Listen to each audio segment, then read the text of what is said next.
먼저 뉴스 3부터 살펴보도록 하겠습니다. 권순우 취재팀장 어서 오십시오. 예, 안녕하세요. 삼프로TV 권순우 취재팀장입니다. 네, 반갑습니다. 오늘 뉴스가 많아요. 네. 오늘 많아요. 예. 일단 뭐 미국 증시 마감 상황부터 한번 살펴보면은 네. 다우존스 0.31% 올랐고 나스닥 2.17%, S&P 500 1.07% 올랐습니다. 지수의 어떤 패턴을 보시면은 요 앞에 이제 CPI 소비자 물가 지수가 발표가 됐잖아요. 네. 근데 생각보다 좀 높은 것 같은데라고 해서 쭉 빠졌다가 네. 네. 아닌가? 해서 이제 급등하는 모습을 보였기 때문에 네. 요 추세를 그대로 이어서 우리 코스피가 받아가면 네. 되지 않을까 네. 싶습니다. 그 소비자 물가 지수 같은 경우는 그 그러니까 전월 대비 0.2%, 전년 동기 대비해서 2.5%가 올랐습니다. 네. 대충 시장 예상치하고 좀 비슷하다고 볼 수 있을 것 같은데 그 근원 CPI 같은 경우가 0.3% 상승하면서 시장 예상치 0.2%보다 0.1% 포인트가 더 높았습니다. 네. 지난 4월 이후에 넉 달 만에 가장 큰 상승폭인데요. 그러니까 물가가 생각보다 높다라고 한다 그러면은 이제 금리를 공격적으로 내릴 수가 없기 때문에 거기에 대한 실망이 좀 있었다라고 해석을 하려 그러는 것 같은데 네. 그럴까요? 0.3, 0.2 때문에 이게 막 지수가 폭락하고 폭등하고 뭐 이럴 만한 거리는 아닌 것 같아요. 요새 채권 금리가 굉장히 좀 네. 변동성이 엄청 커져 있거든요. 네. 그러니까 뭐 그런 얘기들 많이 하는데 그 약간 그 이건 채권 하시는 분들을 비하하는 얘기입니다. 네. 대놓고 비하하는 얘기인데 네. 진짜 그 세상 문제 제일 예민한 사람들 같아요. 그렇긴 해요. 네. 채권 하시는 분들이 그러니까 채권 하시는 분들은 막 그런 얘기를 하거든요. 그러니까 세상의 모든 경제 지표는 채권의 그림자다. 그 반대로 그러니까 그거 일종의 자부심이거든요. 네. 그러니까 모든 경제 지표 중에 채권 금리가 제일 중요한 거야라고 이제 표현을 하시는 건데 반대로 보면 오만 일 일어날 때마다 막 세상 망하는 거하고 세상 막 진짜 호황되는 게 정말 시시각각 변하는 트레이더들이기도 해요. 네, 채권 네, 하시는 분들하고 얘기를 하다 보면 좀 그런 생각이 좀 들거든요. 네. 네. 그러면 이게 그 뭐 물가 0.1% 포인트 더 오른 것 같다. 그러면 진짜 마치 세상 망한 것처럼 움직이는 시장이 또 채권 시장이기도 합니다. 그래서 이게 뭐 그러니까 주식 트레이더들하고 채권 트레이더들, 이코노미스트들 약간 좀 반응들이 좀 달라요. 네. 네, 그래서 네, 네. 이코노미스트는 채권 트레이더들 만나면 막 이렇게 진짜 무슨 그 뭐라 그러죠? 이렇게 막 기분 좋았다 나빴다 좋았다 나빴다. 일일비 같은 거요? 아니면 뭐 그 뭐라 그러더라? 그 표현이 있는데 뭐 속된 말로 뭐 그런 환자 조울증처럼. 조울증 환자 아니냐 뭐 이런 식의 표현도 좀 쓰긴 하는데 네. 어쨌든 그런 것들이 지금 미국의 금리 결정을 앞두고서 시장이 얼마나 예민해져 있는 상황인지를 좀 느낄 수 있는 것 같아요. 그리고 어저께 제가 이제 정프로님한테 계속 여쭤봤었잖아요. 뭐였죠? 장이 좀 빠지고 있는 것 같은데 네. 빠지면 이제 뭐 사고 싶냐? 아, 빠지면 예, 그랬으면은 이제 두 가지가 있겠죠. 하나는 많이 빠지네. 네. 반대로 하면 덜 빠지네. 이게 사람 취향마다 좀 다른 것 같아요. 네. 그렇죠. 아니면은 이제 미래가 좀 단단한 기업, 아니면 지금 현재 실적이 단단한 기업. 이게 왜냐하면은 일종의 주가가 빠진다라는 거는 이제 세일 기간이잖아요. 네. 네. 근데 세일 기간에 이제 고가의 상품이 세일된 거를 사는 게 좋을 거냐, 아니면 진짜 싼 거가 좋을 거냐, 막상 샀더니 막 비지떡일 수도 있고 네. 그런 고민들을 지금 많이들 하는 것 같아요. 그래가지고 엔비디아 오늘 8% 넘게 올랐거든요. 네. 아, 요거는 이제 그 가장 좋은 제품, 뭐 샤넬, 에르메스 싸게 팔면 사고 싶은 네. 마음이 좀 반영이 된 게 아닌가 싶고 네. 전반적으로 좀 매그니피센트 세븐이 대부분 올랐습니다. 그리고 오히려 우량주였던 다우존스 같은 경우가 오늘 좀 약했어요. 그러니까 이게 모르겠어요. 이게 뭐 다우가 워낙 안 빠지기도 했고 그래서 지금의 어떤 어제 미국장의 분위기는 박앤세일 때는 비싼 거 싸게 파는 거를 할인해서 파는 거를 좀 더 선호하는 네. 어제 미국장은 좀 그랬습니다. 그러면 우리나라 시장도 약간 그거를 반영한다면 그러니까 그동안 잘 나갔던 애들 중에 빠진 애들 중심으로 되지 않겠느냐 뭐라는 것 좀 생각해 볼 수 있을 것 같고요. 이건 뉴스삼은 아닌데 어제 밤에 그 하이브의 그 하이브라고 해야 되나요? 뉴진스가 드디어 등장을 했습니다. 네. 네. 그러니까 처음에 이 하이브 사태 제가 전달하면서 제일 보고 싶지 않았던 장면. 그렇죠. 네. 우리 아티스트들이 약간은 여기 참전하는 그러니까 표현이 좀 뉴진스 팬들 입장에서는 좀 나쁜 표현이 좀 기분 나쁜 표현일 수도 있을 것 같은데 추레한 몰골로 그러네요. 그 장면을 보고 싶지 않았어요. 아이돌이 이런 모습으로 나오는 건 별로 보기 좋지 않죠. 예. 네. 그러니까 아티스트의 우리가 이제 아이돌이라는 것도 뭔가 좀 이상적이고 우리가 좀 사랑스럽고 막 이런 것들을 이렇게 보여주고 싶지. 그러니까 이른바 이렇게 지몬미가 있잖아요. 네. 진짜 어른들이 막 그런 개싸움 하느라고 진짜 애들 그러니까 아이돌까지 나서가지고 진짜 평소에 보여주고 싶지 않던 일종의 좀 추레한 행적 몰골로 나타나가지고 의견을 예시하는 모습은 진짜 보고 싶지 않았다라는 네. 게 있었고 이거보다 더 최악의 장면은 이제 부모님 대동원 진짜 그렇게까지는 안 갔으면 좋겠는데 이번에 뉴진스가 나온 부분들은 약간은 말을 좀 맞춰서 나온 것 같은 느낌은 좀 있어요. 왜 그러냐면 날짜를 못을 박았거든요. 뭐라고 네. 했어요? 그러니까 민희진 대표를 25일까지 복귀시켜라. 25일 이번 달? 예. 그러니까 이게 뭐 뉴스 팔로우를 잘 못하신 분들도 있으실 수 있을 것 같은데 민희진 대표를 해임을 시켰습니다. 네. 그 하이브에서 그 이사회를 열어서 민희진 대표를 해임을 시키고 거기에 이제 김주영 대표를 앉혔어요. 네. 그리고 이제 김주영 대표 같은 경우는 약간 관리 쪽의 인사로 평가가 좀 되는데 그러면서 그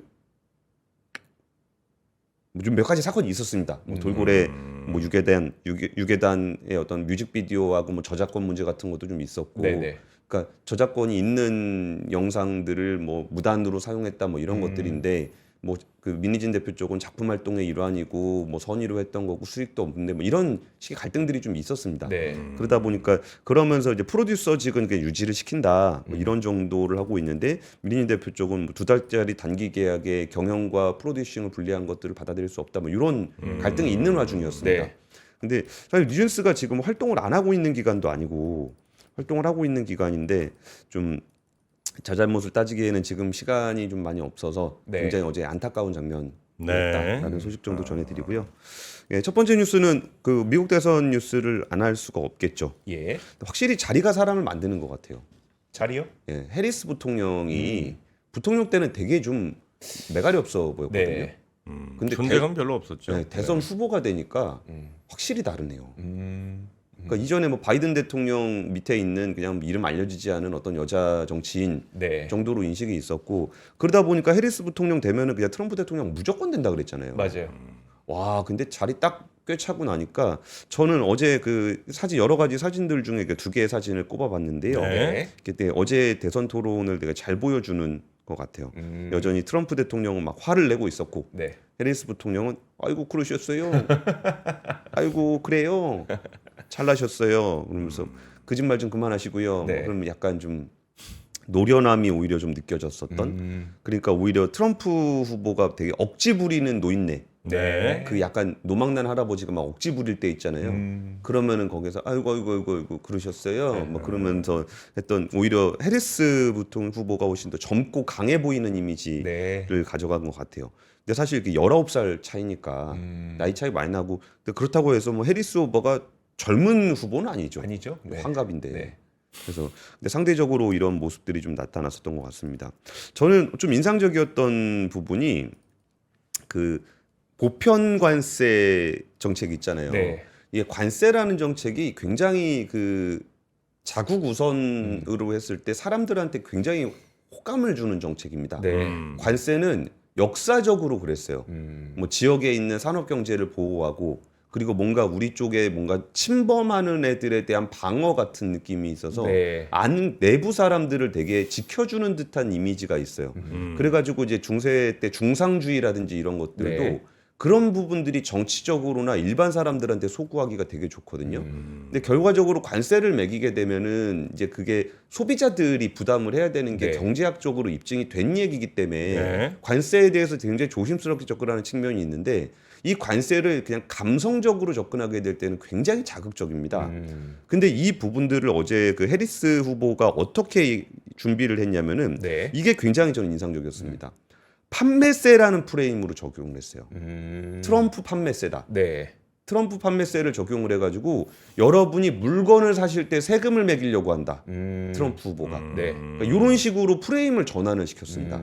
그러니까 이게 관세라는 것이 얼마나 역사적으로 그 어떤 그 국민들의 민족주의를 자극시키는 게 있는 거의 안 깨지는 프레임이었거든요. 네. 근데 그걸 어떻게든 이성적으로 풀어가려고 해서 경제학자들이 자유무역은 좋은 겁니다라고 하지만 노동자들하고 항상 갈등을 일으키고 그랬던 세금이 네. 관세예요. 네. 근데 이거를 트럼프 판매세라는 표현으로 바꾼 걸 봤을 때 음. 와 진짜 준비 많이 했구나. 음. 그래서 진짜 사람들이 이해하기 편한 언어로 네. 네. 그러면서도 그 얘기들을 방어를 하면서 오히려 역으로 공격을 하는 모양새로 갔다라는 게 저는 좀 인상적이었었고 뭐 트럼프 후보는 거짓말을 계속했습니다. 뭐 이민자가 뭐 개를 먹는다는 둥 뭐 그런 얘기들을 계속 하고 있었는데 개 먹고 고양이 먹고 뭐 그런 얘기 하고 막 그랬더니 이제 사람들이 조금 지친 것 같아요. 그러니까 옛날에는 막 와 정치인이 저렇게 대놓고 거짓말을 안 해? 네. 그것도 일종의 흥미 포인트였습니다. 그러니까 정치인들은 뭐 그럴 듯한 언어로 얘기를 하지만 사실은 우리를 속이던 거야. 네. 라는 인식이 사실 트럼프 후보가 거짓말을 함에도 가져갔었던 이미지가 있거든요. 네. 그러니까 뭐 트럼프 후보는 대놓고 거짓말을 할 뿐이지 민주당은 그러니까 정말인 척하면서 거짓말을 해. 네. 이 인식이 그 한 10% 이상의 엘리트층을 타겟으로 일반적으로 엘리트라고 얘기하면 거의 1, 2%를 얘기하는데 예. 트럼프 후보는 거의 한 10% 넘는 그냥 워싱턴에 있는 모든 사람들을 이렇게 적으로 몰았었거든요. 네. 처분해야 되는 대상. 그랬는데 이런 부분들을 이제 그 거짓말이라는 것들에 대해서 이제는 좀 지친 것 같아요. 아, 그래도 아무리 민주당이 미끼로선이 그렇게까지 맨날 거짓말하는 사람들의 거짓말을 언제까지 들어줘야 되는 거야? 네. 라고 했을 때 트럼프 그 해리스 후보가 옆에서 막 빈정거리면서 그냥 피식피식 웃고 막 피식피식거리면서 아이고 그러셨어요 또요 아이고 이제 또 뭐 하려고요 또 뭐 있는데요 막 네. 약간 요런 태도를 보일 때 오히려 김 빠지는 모습들이 좀 나타났었던 것 같아요. 그리고 뭐 독재자들하고 친하게 지내는 부분들에 대한 얘기도 좀 있었고 그러니까 어제 뭐 얘기하다 보니까 제가 되게 해리스 후보를 지지하는 듯한 네. 근데 제가 지지하는 거랑은 아무 상관이 없죠. 제가 지지하는 있으십니까? 예, 아무 상관이 없는데 어제 테일러 스위프트가 지지를 했습니다. 네. 네. 테일러 스위프트는 이제 그 전 세계적으로도 그렇고 전 세계적으로라기보다 미국에서 네. 인기가 많은 후보죠. 근데 여기서 저는 그 테일러 스위프트가 해리스 후보를 지지하는 모습을 봤을 때 또 이 대선 토론회와 유사한 그런 구도가 좀 생각이 들었는데 같이 보시죠. 테일러 스위프트가 트럼프 후보를 지지를 했습니다. 네. 그래가지고 이제 그렇게 지지 선언을 해가지고 트럼프 후보가 오케이 너의 지지 선언을 내가 받아줄게 네. 라고 해서 이거는 그 트럼프의 SNS 소셜 트루스에 올라왔던 얼마 전에 올라왔던 사진입니다. 네. 뭐예요 내용이? 트럼프 후보를 지지합니다. 뭐예요? 아, 가짜군요. 가짜입니다. 아. 이거는 진짜고요. 그러니까 여기서도 트럼프 후보가 자꾸 이러는 거에 그 약간 피로도가 있는 것 같아요. 이게 뭐냐 이게 참. 안 그래도 이게 뭐 디페이크니 그런 거 문제되는데 대선 후보쯤 되는 사람이 예전엔 이게 파격으로 보였을지 모르겠는데 이런 거 가지고 이렇게 장난질을 치는 부분들에 대해서 네. 좀 지쳐 있는 게 아닌가 싶어서 여기서 이제 트럼프 후보가 또 어떤 반전의 포인트를 만들어낼지도 굉장히 중요한 관전 포인트가 될 것 같아요. 네. 근데 그 어제 그 논평 중에서 좀 신기했던 부분들은 뭐가 있었냐면은 이거는 미국의 이제 얘기고 이제 그럼 우리는 뭐냐라고 네. 했더니 이렇게 우리는 누가 돼도 상관없을 것이다. 누가 되든 우리는 고생할 것이다. 그렇죠. 네. 한미 관계에 있어서 네. 자국 우선주의, 그러니까 미국의 자국 우선주의의 어떤 그 말투가 다르고 네. 이렇게 뭐 직접적이냐 간접적이냐 아니면 말을 직설적으로 하냐 우회적으로 하냐 네. 정책을 뭐 이렇게 막 우리 나라를 타겟으로 하냐 아니면 보편으로 하냐 뭐 이런 정도 차이가 있을 뿐이지 한미 관계에 있어서는 이제 그러니까 미국이라는 나라의 입장은 네. 야 니네 이제 그 옛날 6.25 겪었던 못 사는 나라 아니지 않냐. 그러면 경제 11위 대국에 맞는 역할을 해라. 네. 역할을 하라는 거는 되게 다양한 의미가 있습니다. 돈을 내라는 것도 있고, 아니면 직접 군사적으로 움직이라는 것도 있고, 네. 아니면은 뭐 중국이라든지 이런데 직접 대항해라라는 것들도 있기 때문에 네. 우리나라 입장에서는 이제 해리스 후보가 되든 트럼프 후보가 되든 이제 우리나라에 대해서 주어지는 역할은 점점 더 부담이 커질 거다라고 네. 이제 우리나라 전문가들은 좀 얘기하고 있습니다. 네.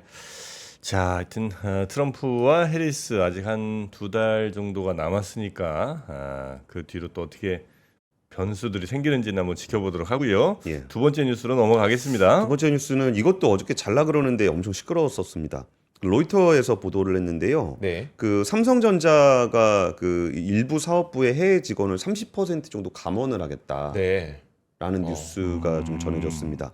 이게 어느 사업분지에 대한 얘기도 안 나오고 어느 네. 지역에 대한 얘기도 좀 없긴 했었는데 일단 인도 쪽에서의 좀 감원이 좀 있을 것 같다라는 얘기가 좀 있고요. 네. 근데 이게 지금 뉴스로 나온 거는 감원에 대한 얘기가 나왔는데 어제는 이제 블라인드라든지 아니면 제 그 관련 삼성전자 다니는 취재원들 이제 예, 예. 얘기들도 막 있었을 때 그 비용 통제에 대한 강도가 굉장히 좀 높아졌나 봐요. 네. 그러니까 평소에는 그런 얘기들 서로 잘 안 하다가 이번에 그 감원 얘기가 나오다 보니까 이제 한 명 두 명 좀 얘기를 하는 것 같고 네. 그러다 보니까 좀 SNS나 이런 쪽에서도 커뮤니티나 이런 쪽에서도 삼성전자 직원들이 그 비용 통제에 대한 이야기들을 좀 하고 있습니다.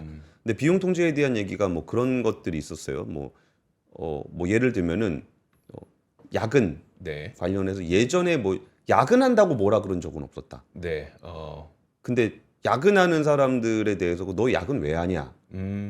뭐 도대체 일이 많아서 그런 거냐? 땡땡이 치다 그런 거냐? 네. 그런 얘기를 듣다 보면은 사실 이렇게 관리하는 차원에서 필요하죠. 네. 관리 차원에서 얘가 뭐 맨날 땡땡이 치고 밥 먹고 놀다 오는데 여기다 카드만 찍어놓고 야근 수당 받아가면은 네. 관리 차원에서는 필요한데 그러면 야근을 진짜 열심히 한 입장에서 네. 야 네가 평소에 땡땡이 치다 야근한 거 아니야? 힘 빠지죠. 아니면은 뭐 이렇게 야 너 업무 역량이 떨어지는 거 아니야? 그래서 오래 걸리는 거 아니야? 라는 얘기를 들으면은 네. 하기 싫죠. 네. 안 그래도 지금 요새 분위기가 52시간 넘어가건 52시간 이상 근무를 하면 당연히 안 되고 야근에 대해서는 야근 좀 안 하는 분위기가 좀 있는데 내가 그래도 열심히 하려 그래서 야근을 하는데 그걸 가지고 와가지고 그러니까 막 뭐 본인만 당하는 게 아니라 본인 상사도 같이 당한다는 거예요.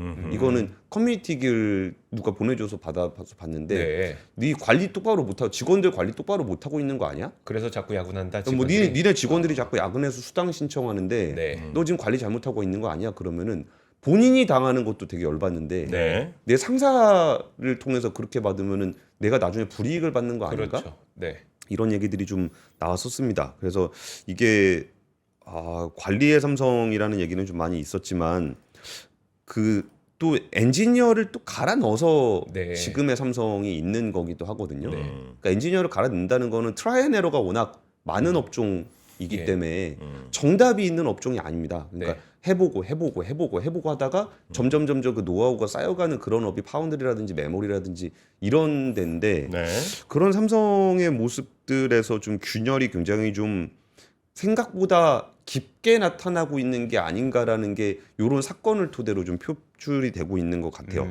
그러면서 이제 머니투데이에서 또 단독 보도한 내용들이 뭐가 있었냐면은 제가 예전에 그 미국 삼성전자 테일러 공장 네. 거기 그 숟가락으로 네. 공사한다는 얘기 좀 드린 적이 있었잖아요. 하는 척한다고. 하는 척만 하고 이제 거의 진도는 안 나가고 있는 걸로 저는 네. 파악하고 있다고. 네.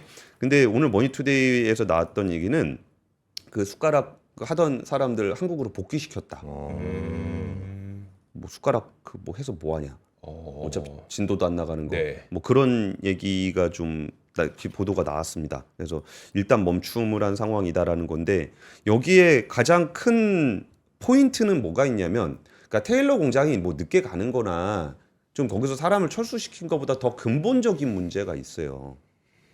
손님이 없습니다. 파운드리요. 예. 음. 그러니까 전 세계의 2대 파운드리잖아요. 네. TSMC와 삼성전자 2대 파운드리고 한 5나노, 한 4나노 정도까지만 하더라도 네네. 뭐 그러니까 TSMC가 꽉 차서라도 넘어오는 물량이라도 있었어요. 네. 그게 뭐 퀄컴 물량 같은 경우는 퀄컴의 최대 고객사가 삼성전자잖아요. 네. 네. 삼성전자가 이제 스마트폰에 퀄컴 물량을 받아주니까 그럼 퀄컴 입장에서는 이왕이면. 이왕이면 네. 파운드리 써줄 수도 있잖아요. 네. 근데 그것조차도 없어갖고 3나노쯤 갔을 때는 대형 고객이 아예 없습니다. 그러면 미국으로 그럼 그 다음에는 뭐라고 좀 삼성전자에서 얘기를 했었냐면은 고객이 없는데 네. 그 당시에 호텔에 비유를 한 적이 있었습니다. 네. 그러니까 우리는 원래 삼성이 또 과감하게 의사결정을 할 때가 있잖아요. 그러면은 과감하게 옛날에 TSMC 이런 데는 쫄보라 그 애플이 물량 넣어주면 그때 공사를 한다. 네. 근데 우리는 호텔을 짓는 것에 비유를 하면서 네. 아니 어느 고객이 내가 예약을 하고서 짓기 시작하는 호텔을 가냐. 호텔은 진짜 멋있는 거 딱 지어놓고서 고객을 기다리는 거다. 네. 이게 삼성의 전략이었습니다. 네. 근데 3나노에서도 지금 안 나오고 있고 2나노도 지금 손님이 전혀 없는 그런 상황이 이어지고 있어요. 그래서 미국에 가면 AMD나 엔비디아나 이런 데가 물량 넣어주지 않겠냐 그래가지고 갔었는데 네. 지금 3나노도 손님이 없는데 뭐 2나노 얘기를 하고 있으니 이게 뭐 장비도 안 깔아놓고서 계속 시뮬레이션만 하고 있으니까 이게 조금 속도 조절에서도 꽤 센 속도 조절하고 있는 거고 거기에 그 평택 캠퍼스에 있는 팹들도 지난번에 한번 설명드린 적이 있었죠. 메모리로 많이 바꾸고 예, 있다고. 예. 그 메모리 바꿔서 이제 HBM3 넘어가는 거 말씀드린 적이 있었잖아요. 그것도 파운드리 고객이 많았다면은 그렇겠죠. 뭐 증설을 하거나 그랬을 건데 지금 거의 디램만 믿고 있는 그런 상황이 되어 버렸습니다. 사실 그 어제 오늘 사이에 나온 뉴스를 보면 약간 헷갈릴 수도 있을 것 같은 게 어제 골드만삭스 그 테크 컨퍼런스 있었잖아요. 거기서 예. 젠슨 왕 CEO가 물론 TSMC가 1등이긴 하지만 우리도 추가로 다른 그 이제 아무래도 공급망에 뭐 리스크가 생길 수 있으니까 다른 업체도 생각하고 있다라는 이야기를 했는데 사실 거기에서 그 정도의 파운드를 할 수 있는 전 세계 업체는 삼성전자밖에 없어서 그렇죠. 아 요런 거는 좀 기대해 볼 수 있겠다 싶었는데 지금 방금 이거는 이제 사실 의견인 거고 말씀해 주셨던 것처럼 파운드리 쪽에서 분명 속도 조절이 나타나는 것 같은 현상은 또 일어나고 있는 거네요. 아 이게 이 시차가 좀 있을 수 있어요.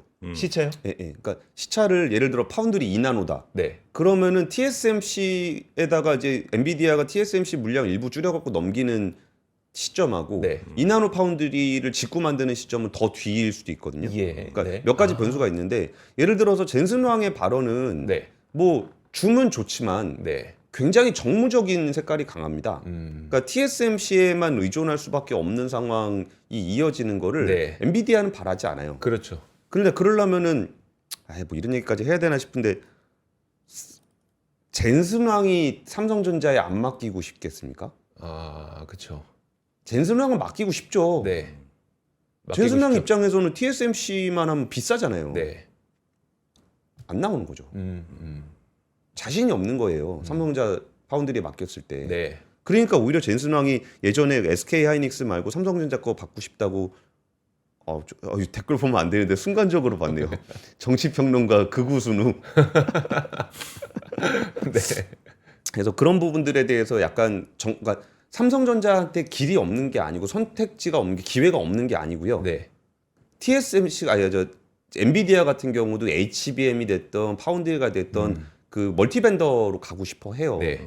근데 3나노 수율이 그만큼이 안 나온다라는 게 문제라는 네. 거죠. 근데 거기서 3나노 수율이 안 나오는 쪽에서 고객사가 없다 보니까 2나노에도 좀 당연히 고객사를 확보하지 못하고 있는 상황이 되고 있는 거고 그러다 보니까 그 미국 공장이라든지 이런 데 속도 조절에 들어갔다. 그리고 약간 감원이 좀 일어나고 있다라는 네. 부분에 대한 얘기를 좀 전했습니다. 네.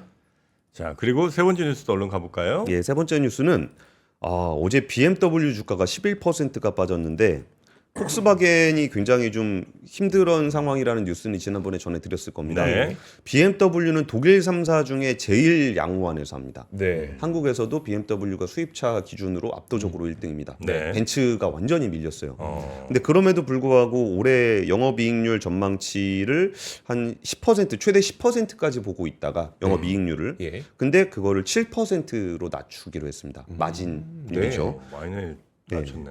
그리고 ROE 자기 자본 이익률도 최대를 20%까지 보고 있다가 13%로 하향 조정한다. 오. 굉장히 큰 폭으로 낮췄죠. 네, 잘 팔리는데도 그러네요. 예, 일단 납품 중단건하고 리콜 그리고 차량 인도 중단, 보증 비용으로 타격을 받았다라고 좀 설명을 했었고 중국 시장의 수요 부진도 영향을 미쳤다. 그러면서 11.15%가 주가가 떨어졌고요. 거기에 공급 업체인 콘티넨탈 같은 경우도 10.5%가 떨어졌습니다. 근데 여기서 뭐 롤스로이스라든지 미니 같은 경우에 두 자릿수 판매 감소가 일어나고 있고 네. BMW 자체는 한 2.3% 정도 늘었습니다. 그러니까 독일 3사 중에 BMW가 제일 나요. 네네. 제일 잘하는데도 불구하고 이렇게 좀 떨어진 측면이 좀 있는데 그 뭐 폭스바겐 얘기는 좀 건너뛰고요. 네. 오히려 반대로 현대차 같은 경우는 한신평에서 트리플 A로 등급 상향을 받았습니다. 네. 원래 더블 A 플러스였거든요. 네. 트리플 A면 그 위로 없습니다. 최고죠. 네.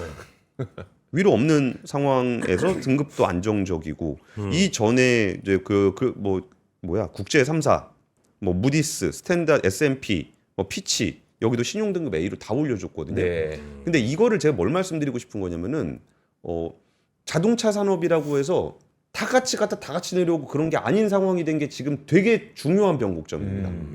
예전에는 자동차 산업이 좋다 그러면 다 같이 가고 네. 안 된다 그러면 다 같이 떨어지고 그러니까 자동차 판매량은 증가하고 내려가고가 있었지만 점유율은 비슷하게 갔었어요. 네. 근데 지금 점유율적인 측면에서 좀 차이가 생겨나는 게 있고 국가 제조업의 성장 동력과 관련해서도 독일이나 유럽 쪽에서 굉장히 좀 힘든 모습들이 나타나고 있거든요. 그러니까 지금 시점이 자동차 산업에서 꽤 오랫동안 변하지 않았던 순위 변동이 나타나고 있고 가능성이 있겠네요. 그 지표로서 주가라든지 신용평가 그러니까 왜냐하면 브랜드에 대한 순위 변동은 네. 우리가 뭐라고 표현할 방법이 없잖아요. 맞아요. 설명이 안 돼요. 네. 근데 그 부분들에 대해서 뭐 주가나 신용 등급은 자동차 회사들의 위상에 변동이 생기고 있다. 네. 옛날에 미국의 빅3 네. 얘기하는데 GM, 포드 크라이슬러? 세 번째 회사는 이름도 사람들 잘 기억을 못해요. 아 그래요? 크라이슬러. 네. 크라이슬러를 기억하지 못한 이유는 미국 3사의 위상이 그만큼 떨어졌다는 거고 크라이슬러가 지금 스텔란티스에 가 있다는 것도 다들 네. 기억 못하시잖아요. 그래서 이거는 한국 자동차 산업 같은 경우는 얼마 전에 대구 갔다 왔는데 네. 대구에 있는 부품 회사들도 이제 영업이익률 2자리 나옵니다. 와 그래요? 아. 온기가 돌고 있습니다. 네. 차별화된 이익률 그리고 차별화된 주가 뭐 이런 것들이 지금 자동차 업계 사이에서 나타나고 있고 예. 그래서 이 상황에서 진짜 잘하는 데랑 아닌 데가 점점 차이가 벌어질 가능성이 좀 있는 그런 상황이군요. 예, 순위 변동도 나타날 수 있을 거라고 봅니다. 네. 자, 이렇게 오늘 뉴스 3 세 가지 뉴스들 짚어봤고요. 이쯤에서 제가 뭐 약간 시간 끌고 뭐 이런 얘기하면 다들 또 저거 기대하시죠. 저거 시작했구나. 이런 시동 건다. 네, 생각하실 텐데 깔끔하게 오늘은 없이 보내드리겠습니다. 오. 네, 와, 이렇게 반전을 주시네요. 오늘은 없습니다. 네, 없어요. 자, 우리 권순우 취재팀장님 고생 많으셨고 혹시 뭐 아쉬우세요? 되게 아쉬워들 하실 것 같은데요. 너무 아쉬워? 시청자분들이. 네. 진짜 아쉬워? 저는 좀 아쉬워요. 아 그래요? 네. 그럼 좀 할까? 아니 뭐 없진 않아요. 할 건 많은데 해? 아니야. 오늘은 저 들어가시고 네. 내일 다시 뵙겠습니다. 네, 내일은 좀 기대하겠습니다. 알겠습니다. 네, 감사합니다. 고맙습니다. 네, 감사합니다. 네. 박근영, 이선영, 서경인, 염승환 투자 마스터들의 세심한 케어로 건강한 투자 습관을 만드세요. 3프로 멤버십 3프로 앱에서 확인하세요.